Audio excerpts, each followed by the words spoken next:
로마서를 쓰던 바울의 그 나이를 생각해 보니까 아마도 거의 60쯤 되지 않았을까 이렇게 보여져요. 그러니까 바울이 60대 중반을 좀 간 넘겨서 60대 하여간 중반쯤에 순교를 당하잖아요. 그래서 이 로마서를 쓰던 당시에도 아마 바울이 살 만큼 살지 않았나 이런 생각이 들어요. 실제로 로마에 가보지 못했을 때 마지막 그 로마의 꿈을 불태우면서 고린도에서 편지를 썼던 성경이 로마서니까 마지막 꿈을 담아놓은 성경이기도 하고 뭐 그런 그 애틋함이 배어 있는 성경입니다만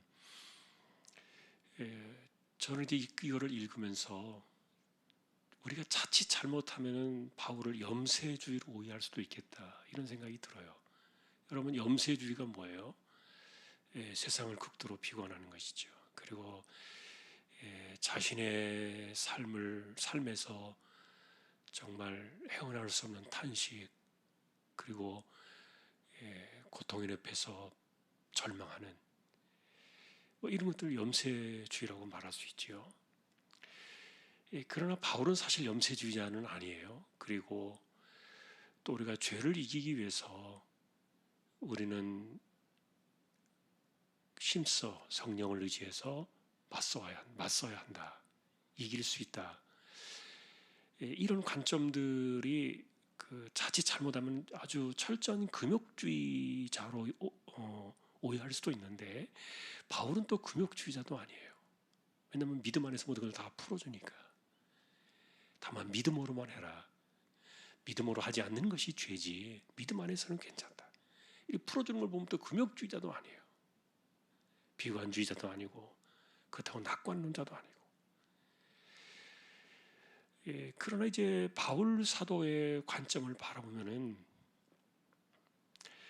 우리가 지금 읽으신 이런 내용들, 그 피조물들이 탄식한다, 고통하고 있다, 신음하고 있다, 그리고 허무한데 굴복을 했다. 뭐 이런 것들 표현들이 막 나오는데 그 안에서 이 소망이 솟아나고 천국에 대한 그 영광이 솟아나고 막 이런 것들을 이렇게 비교해 볼 때요. 이게 이제 자칫 잘못하면 이제 자신의 삶을 그냥 이렇게 비관적으로 바라보는 염세주의자로 오해할 수도 있는데, 그런데 이 표현을 좀 생각해낼 수 있는 그 사건을 하나 생각해 볼 수 있어요. 사건이 하나 있어요. 그게 뭐냐면은 강도의 회개 사건이에요. 십자가에 같이 죽어가던 옆에 달려있던 강도 하나가 예수님께 이야기했잖아요. 오늘 저 당신의 나라에 마실 때 나를 생각해 주십시오. 그리고 주님께서 네가 오늘 나와 함께 낙원에 있을 것이다. 이제 그 사람을 주님의 나라에 초청하는 이런 것들을 보는데 저는 이제 그 강도가 그렇게 이야기한 내용을 보면서 그런 생각이 드는 거예요. 아마도 그가 이 죽음의 자리에 오기 전까지는 십자가에 달리기까지는 아마 세상에서 나름대로 자기가 뭔가를 얻을 것이다, 해낼 것이다 라는 생각들을 가졌겠지요. 그러나 십자가에서 그가 죽어가는 그 마지막 순간은 인생으로 보면 모든 것들이 다 끝장이 나는 시간이에요.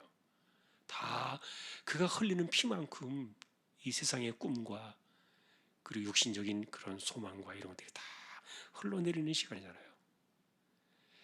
그리고 이제는 시간이 다가오면은 뭔가 어떤 그 새로움이 있는 것보다는 이제 점점 더 깊은 절망으로 빠져들어가는 그런 상황인데, 그런데 자신의 삶은 지금 수렁으로 빠져들어가잖아요.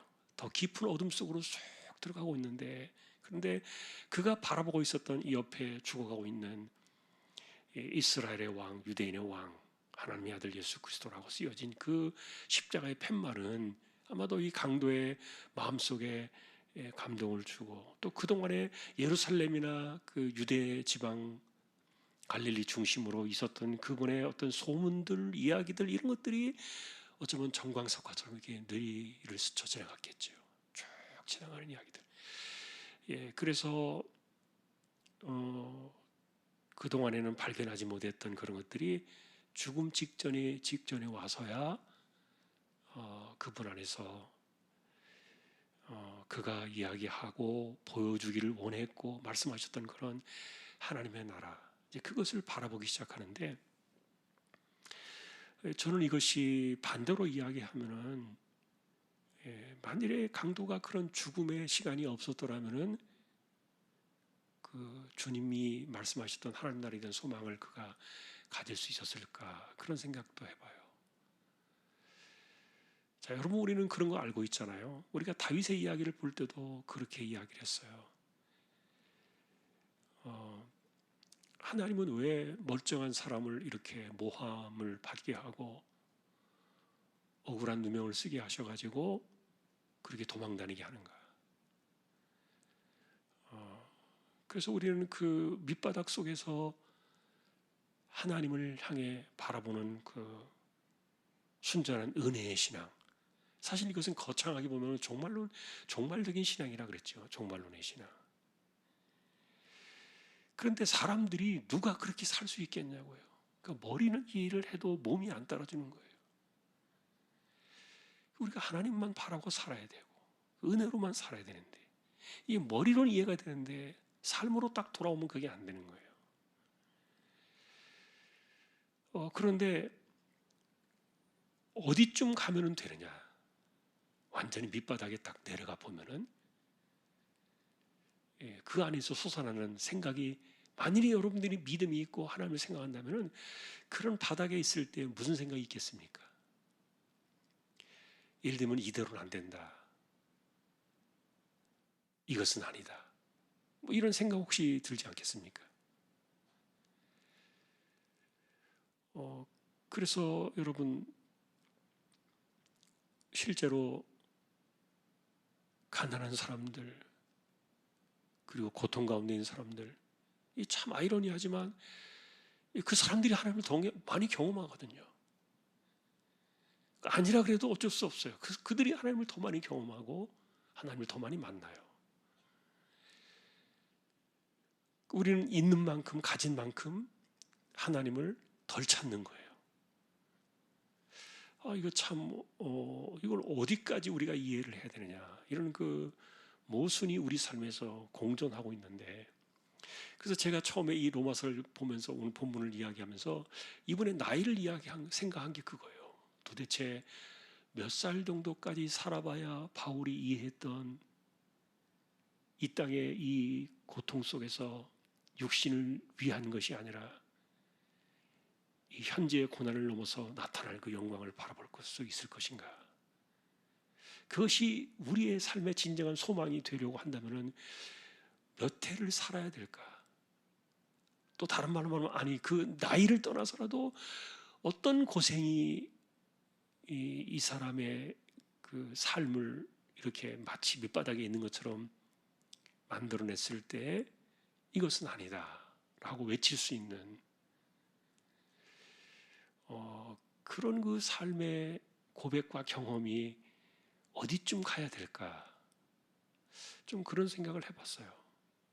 어쨌든 살아가면서 우리가 바울의 이야기를 많이 합니다만 이분같이 이렇게 고생을 많이 하고 죽음의 고비를 넘기고 자기의 모든 것들을 어쨌든 다 털어놨으니까요. 그것도 나이 들어서 예수님 만났으면은 아마 안 그랬을 수도 있을지 모르겠어요. 그러나 정말 혈기왕성한 30의 나이에, 30 즈음의 나이에 다메섹의 예수님을 아주 막 그냥 벼락같이 만났잖아요. 근데 그 충격이 너무 커서 바울은 그때로부터 한 번도 그분을 떠날 수가 없었죠. 그러니 이분은 죽을 때까지 30살부터, 뭐 30살은 정확하게 아닙니다만 어쨌든 30살부터 60대 중반에 이르기까지, 순교할 때까지 이분의 육신은 정말 만신창이 되었을 거예요. 몸이 어디 뭐 한두 군데 고장 났겠습니까? 뭐 우리가 알고 있는 것처럼 자기가 말한 것처럼 가시가 있다 그랬고, 그게 뭐 눈이 시력이 나빠서 잘 안 보이는 것이었나, 아니면은 우리가 보통 말하는 그 좀 이렇게 간질이라고 말하는 그런 질병이었나,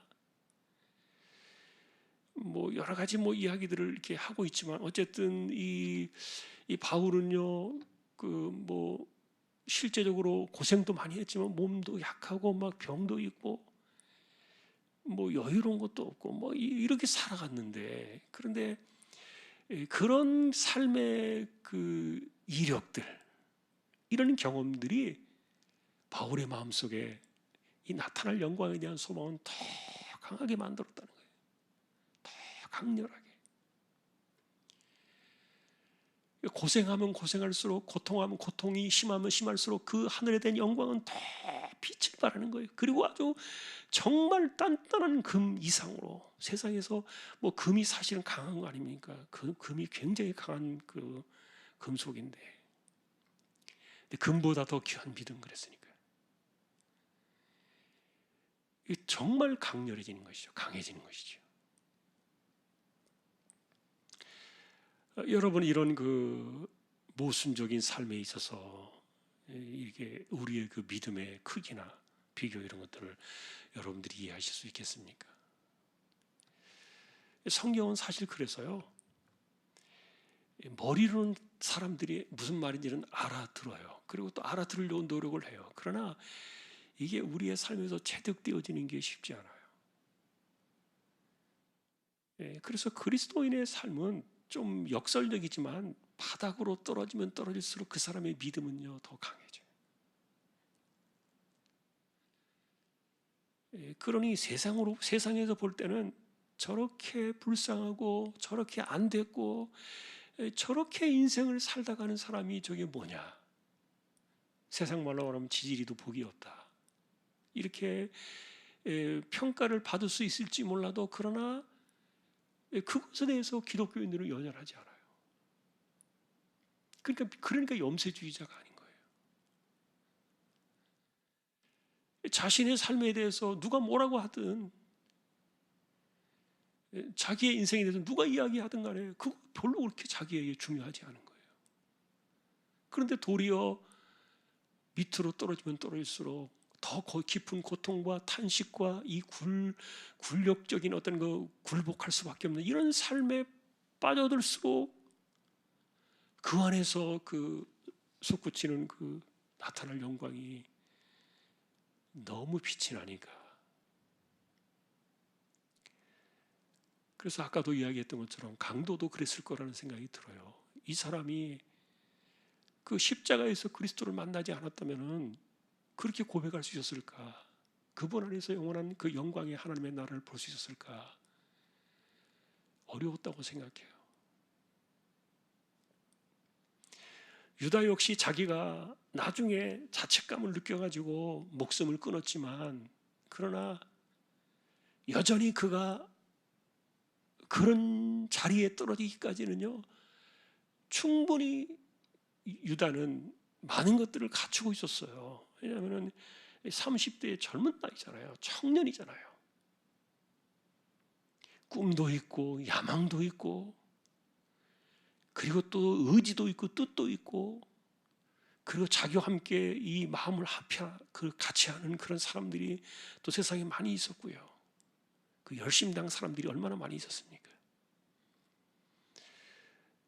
여전히 그래서 그 육신으로 할 수 있는, 육신이 살아있다고 생각되어지는 그것이 강하게 사도표 있을 때는 예수님을 위하여 자신을 포기하는 것이 어려운 거예요. 만일에 유다의 나이가 이제 정말 예를 들어서 막 골골하거나 아니면 인생의 끝이 보이거나 만일에 이런 상황이 있었다면요, 절대로 예수님 그렇게 부인하지 못했을 거예요. 여전히 남아있는 그것이 더 유다를 배신자의 수렁으로 빠져들게 했다, 그렇게 보는 거예요. 그래서 여러분, 이 바울의 이 이야기는 사실 우리에게 진리를 이야기하지만 삶으로 이해하지 못하면은 바울의 이런 이야기는 굉장히 염세주의처럼 보인단 말이에요. 참 굉장히 자신의 삶을 비관하고 있구나, 그렇게 보여져요. 그러나 그 비관 속에서, 자신의 비관적으로 바라볼 수 있는 그 인생 속에서 빛이 나는 그 하늘의 소망이 이게 무엇인가? 하여간 이 관계를 연구하는 거예요. 그리고 그것을 이제는 육신을 위해 사는 것이 아니라 그리스도를 위해 사는 것이다, 이렇게 보았기 때문에 사도 바울의 입장에서는요, 그래서 지금 바울이 말하고 있는 로마서 8장 이야기를 쭉 생각해 보면은 죽어 있는 시신에다가 온갖 치장을 하는 것 같은 거예요. 그게 무슨 의미가 있느냐 하는 거예요. 좋은 옷을 입혀봐라, 좋은 신발을 신기고, 그 숨도 쉬지 못하고 소통하지 못하는 그 육신에 무엇을 입힌들 그게 무슨 의미가 있겠느냐. 예를 들면 이제 그런 것들도 이렇게 이 로마서 8장의 분위기 속에서 많이 묻어나요. 그러다 보니까 이 신앙을 이해하지 못하면, 나타날 영광에 대한 소망을 이해하지 못하면 사람들이 바울을 염세주의자라고 8장에서 비난을 많이 했던 것을 이제 보게 되는데, 결과적으로 우리가 다시 한번 이렇게 생각합니다. 우리에겐 분명한 소망이 있습니다. 우리가 다 압니다. 지금 제가 말씀드리는 의도는 그것을 우리가 얼마나 깊이 이것을 갖다가 소망하고 정말 그것을 내 마음속에 이렇게 어떤 그 좀 머리가 아니라 가슴으로 이렇게 확 붙들 수 있는 그것이 우리에게 필요하다. 이제 그 의미를 지금 이 바울에게서 보고 싶은 거예요. 우리가 그렇게 해보고 싶은 거예요. 젊은 사람들에게 육신을 위해 살지 않고 영원한 영광에 살아라라고 말하는 그것은 머리는 이해가 되지만 그것을 풀어내려고 하기까지는 시간이 많이 걸려요. 그래서 한편으로 신앙의 깊이가 사실은 아까도 말했지만 나이하고도 관련이 있지만, 그러나 바울은 나이 많은 사람도 갈수록 잘 나가는 사람 있잖아요. 돈 더 잘 벌고요, 명예를 더 얻고요, 권세도 얻는 사람도 있잖아요. 근데 그거 말고 지금 바울이 여기서 이야기하는 이런 관점들은 몇 가지 단어가 있어요. 탄식하는 인생, 고통하는 인생, 그리고 굴복당하는 인생, 이런 것들을 이야기해요. 그 안에서 숨을 쉬지 못할 정도로, 막 숨이 막힐 정도로, 아니면 막 짓눌릴 정도로, 뼈가 막 으스러질 정도로, 이렇게 이런 상황에서 하늘의 소망을 바라볼 때 우리에게 약속된 그 그리스도 안에서 주실 그 약속의 소망이, 그것이 얼마나 간절하고 우리 마음속에 얼마나 위대하고, 또 역으로 말하면 그 소망 때문에 현재의 이 절망적인 이런 상황들을 견디어내고 이겨내고. 그러니까 기독교인들은 왜 염세주의자가 아니고 비관주의자가 아니라고 말하냐? 아무리 힘들어도 목숨 끊지 않아요. 우리 여러분 그거 알고 있잖아요. 세상 사람들이 왜 목숨을 끊어요? 더 힘들다고 생각되어지니까 그때 자기가 내놓는 거예요, 목숨. 그러나 기독교인들은 안 그래요. 그래서 막 그냥 숨이 눌려질 정도로 이렇게 막 떨어지면 떨어질수록 아유, 내 인생을 끊어야 되겠다, 이렇게 생각하는 게 아니라 그 안에서 뭐가 나옵니까? 소망의 그 강렬한 빛이 더 강렬하게 나온다니까요. 더 강해진다니까요. 이 기독교의 신앙은 그래서 굉장히 이거는 우리가 이론으로도 이야기할 수 있지만, 그러나 한편으로는 삶을 통해서 이것이 깊어진다. 자, 결과적으로 이야기하면 소망을 우리에게 이야기하고 있지만, 어쨌든 고통이 우리에게 다 나쁜 것만은 아니다, 그 이야기하고 있는 거예요. 그것이 오히려 우리를 더 소망 가운데 빛나게 한다. 고통이 다 나쁜 것만 아니다. 여러분 그거 동의할 수 있겠습니까? 근데 우리는 그걸 벗어나려고 막 애를 쓰잖아요. 사실은 그것과 싸우려고 얼마나 우리는 애를 쓰고 힘을 쏟아냅니까? 어쨌든 우리는 그런 가운데서도 비굴하지 않아요. 그리고 스스로 좌절하지도 않고요. 그리고 스스로 모든 것들을 포기하지도 않고요. 자기의 목숨을 내어놓지 않는 것이죠.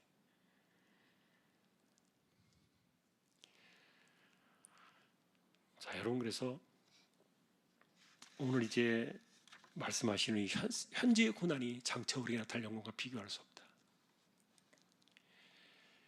결과적으로 고난을 알지 못하는 인생이 소망을 할 수 있을까? 뭐 그런 이제 표현이죠. 고난을 알지 못하는 사람이 어떻게 소망을 할까? 이거는 뭐 나쁜 짓 해서 뭐 고통을 당하든 아니면은 애매하게 고통을 당하든 뭐 다 마찬가지예요. 어떤 거든지 간에. 어쨌든 고난이라는 그 주제 자체는 사람에게 똑같아요.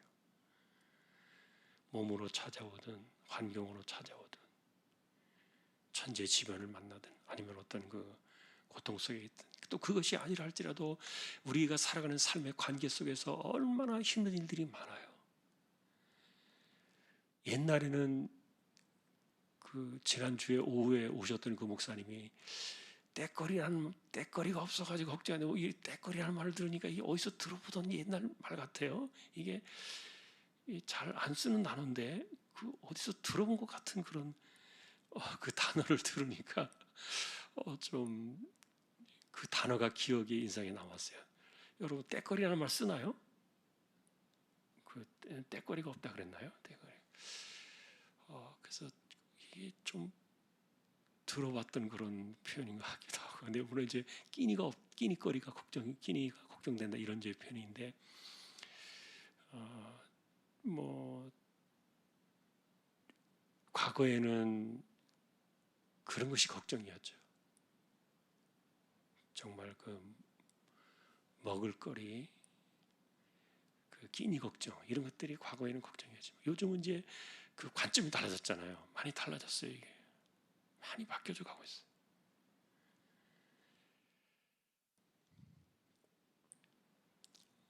자, 어쨌든 우리는 이제 이런 그 삶에서 나타나는 신앙과의 관계를 보면서 이 그리스도인의 그 자리를 잡아가는 거예요. 이렇게 내게 주어지는 것은 사실은 믿음으로 바라보고 소망 가운데 생각하면 해석하면은 하나도 버릴 게 없어요. 절대 남 원망하지 마세요. 내게 주어진 삶에 대해서 탓하지 마세요. 다 약이 돼요, 그게. 그리고 나도 모르게 다 믿음을 강화시켜주는 하나님의 어떤 그 연단의 사건일 수도 있고. 그러니까 힘든 가운데도 미친 사람처럼 찬양하는 거예요, 그냥. 기독교인들은요, 신앙에 미쳐버리면 제정신이 아니에요, 그러니까.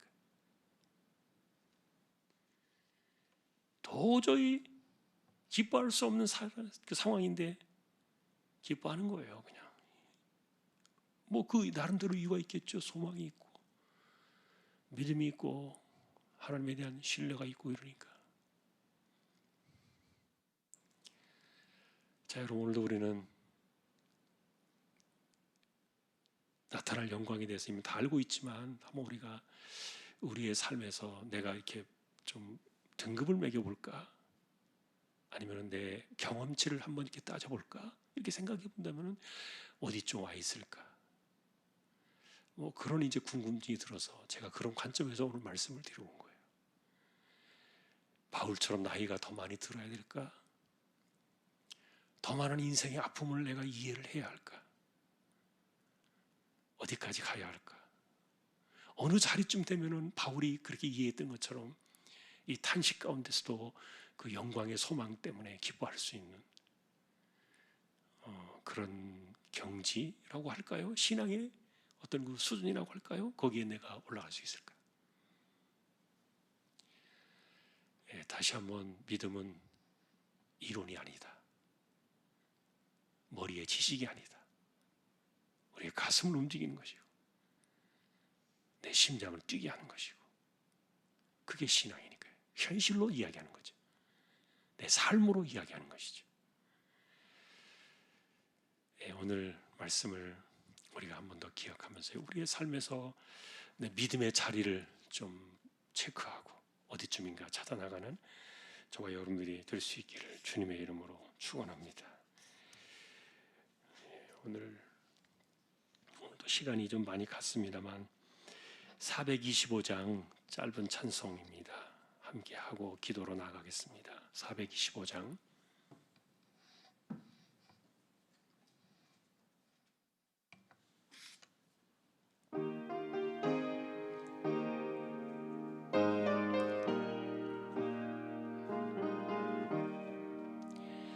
주님의 뜻을 이루소서.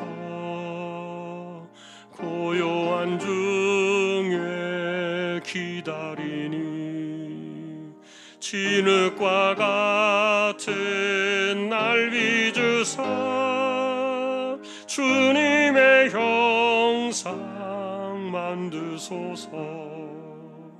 주님의 뜻을 이루소서. 주님 발 앞에 엎드리니 나의 맘속을 살피시사 눈보다 희게 하옵소서. 주님의 뜻을 이루소서. 병들어 몸이 피곤할 때 권능의 손을 내게 펴사 강건케 하여 주옵소서. 주님의 뜻을 이루소서. 온전히 나를 주장하사 주님과 함께 동행함을 만민이 알게 하옵소서.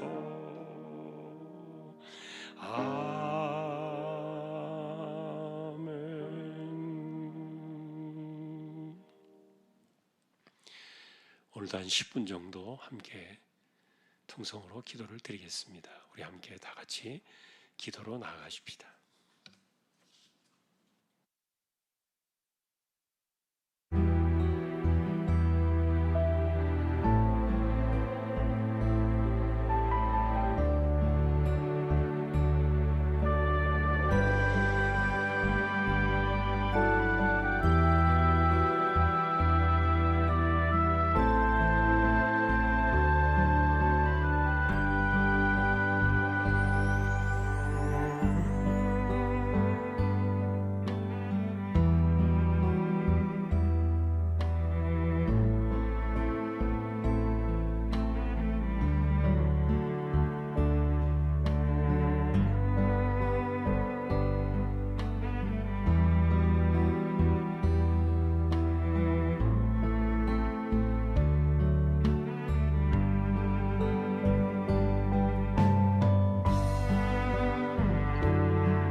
우리의 영원한 소망이 되시는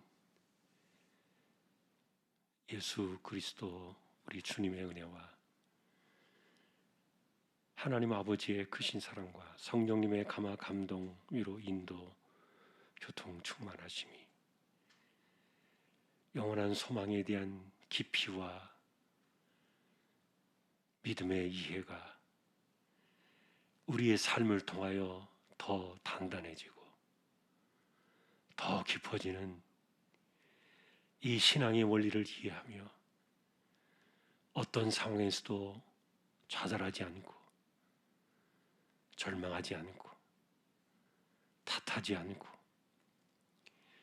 비관하지 않으며 도리어 삶의 탄식 속에서 영원한 소망이 하늘의 별같이 빛이 나는 승리의 삶을 이해하고 붙잡고 살아가기를 원하는 우리 모든 심령들 주왕의 가족들 위해 이제로부터 영원까지 함께 있을지어다.